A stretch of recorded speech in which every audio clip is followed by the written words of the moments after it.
daripada COVID-19 ini. Pesan Bapak, tetap semangat, tetap di rumah, belajar, dan terus belajar. Karena ilmu akan meningkatkan derajat kita, akan menjadikan masa depan kita menjadi lebih baik. Untuk sistem koordinasi, ya, dalam tubuh manusia itu terdapat sistem koordinasi, di mana fungsinya mengatur semua sistem organ sehingga bekerja secara serasi. Sistem koordinasi tersebut ya, bekerja untuk menerima rangsang, mengolahnya, dan menanggapi rangsang. Jadi kalau di kehidupan kita sehari-hari, misalkan di tingkat kecamatan begitu, ada rapat koordinasi Forkompincam, Forum Komunikasi Pimpinan Kecamatan. Itu terdiri dari Bapak Camat, Kapolsek, kemudian Kepala Koramil. Itu sistem koordinasi dalam pimpinan tingkat kecamatan. Tapi kalau dalam tubuh kita, yang namanya sistem koordinasi yang dimiliki oleh manusia itu meliputi sistem saraf, ada sistem endokrin, dan alat indera. Dari ketiga sistem tadi yang mendukung, yang menjadi bagian dari sistem koordinasi yang ada pada manusia. Nih. Kemudian dalam belajar atau kita mempelajari sistem koordinasi itu, karena tadi meliputi ada sistem saraf, ada alat indera, ada sistem hormon, maka tidak lepas dari yang namanya saraf itu bekerja atau dapat bekerja jika ada rangsang, ada rangsangan dulu.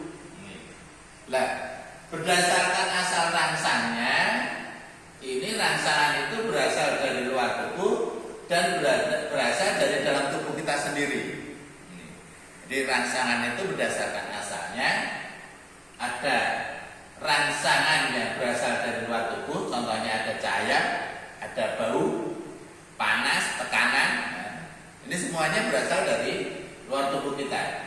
Sedangkan yang kedua itu yang berasal dari dalam tubuh kita, ada rasa lapar, rasa haus, nyeri.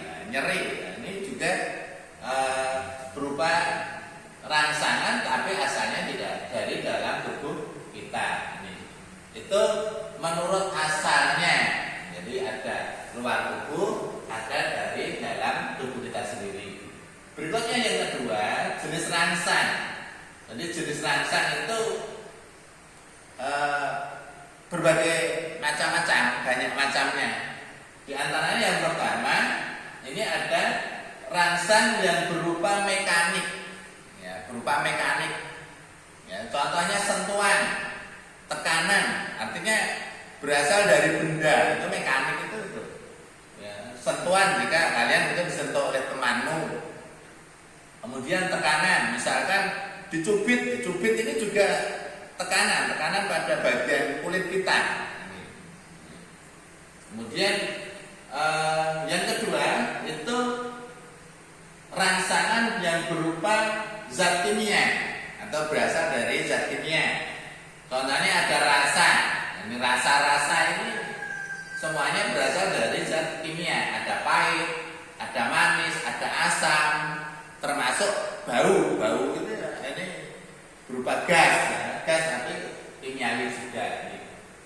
Kemudian berikutnya ada rangsangan yang berupa fisik, ada suhu, listrik, gravitasi, cahaya, termasuk ada suara. Ini berbagai macam rangsangan. Kemudian berikutnya dalam sistem koordinasi tadi, karena adanya rangsangan tadi, ada reaksi terhadap perubahan lingkungan. Jadi, reaksi terhadap perubahan lingkungan ini biasanya ditanggapi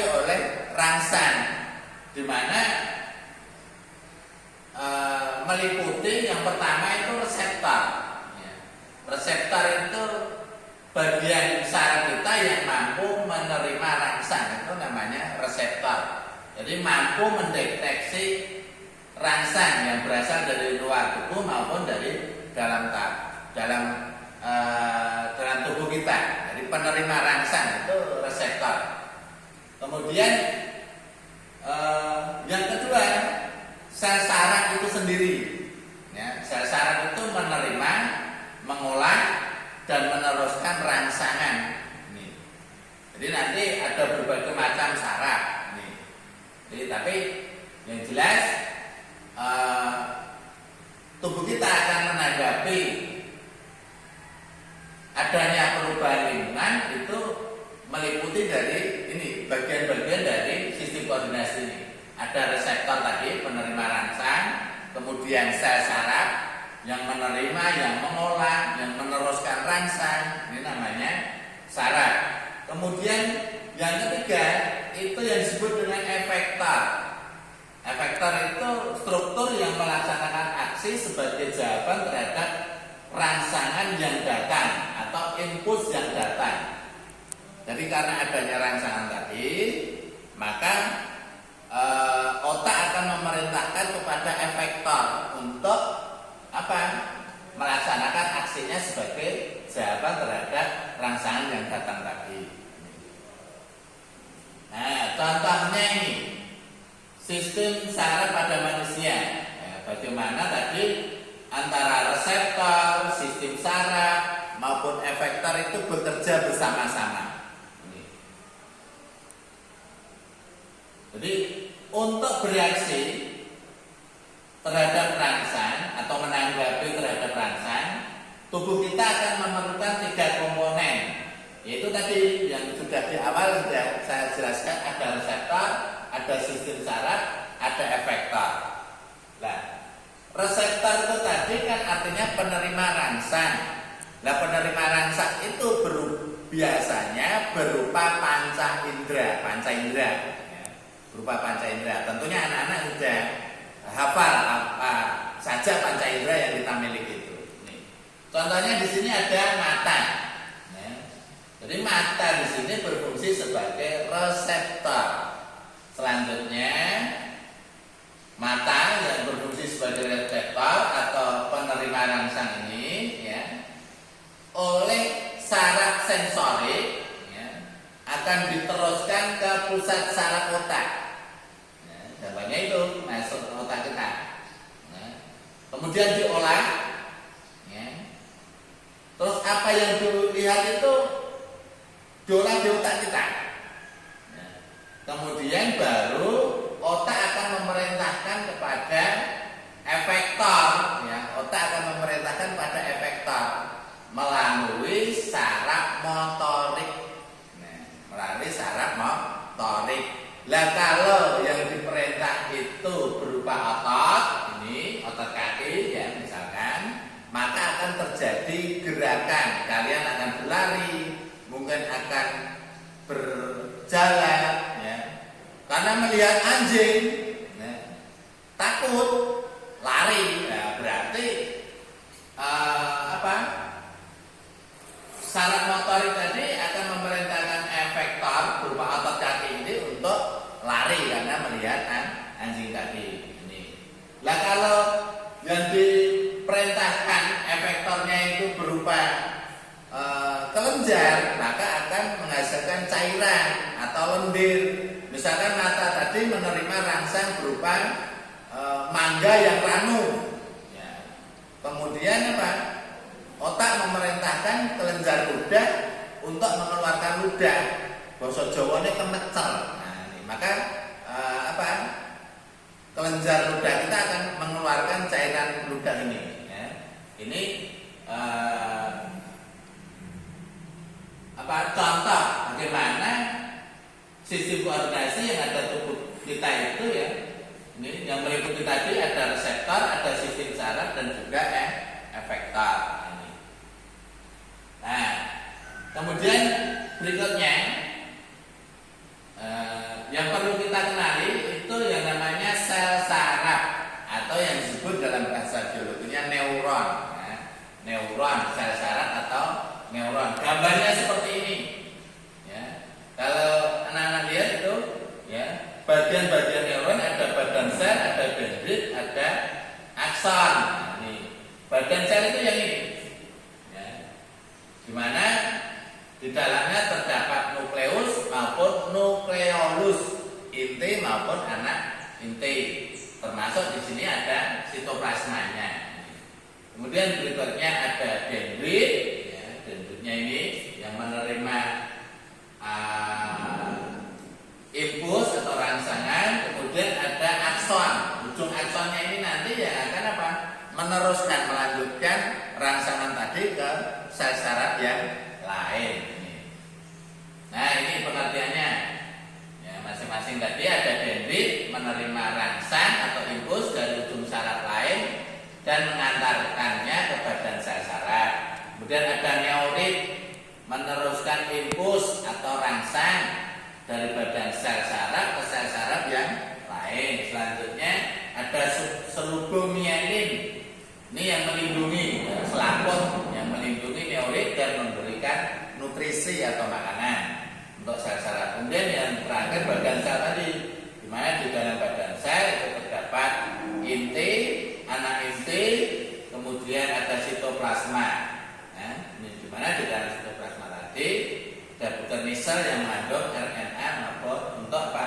Untuk peristiwa sintesa protein. Kemudian bermacam-macam neuron tadi, macam-macam neuron berdasarkan fungsinya. Nah, di awal tadi waktu ada contoh yang melibatkan indera penglihatan tadi ya, ada neuron sensorik. Ya.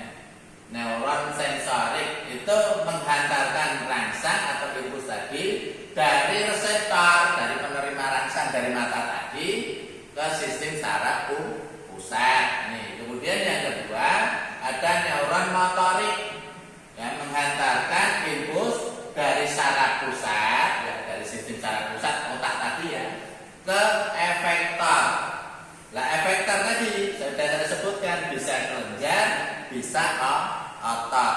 Kalau kelenjar menghasilkan lendir atau cairan, kalau otot biasanya tanggapannya berupa gerak. Nih. Kemudian yang ketiga neuron asosiasi, menghubungkan neuron sensorik dengan neuron motorik. Ya. Sampai di sini dulu anak-anak.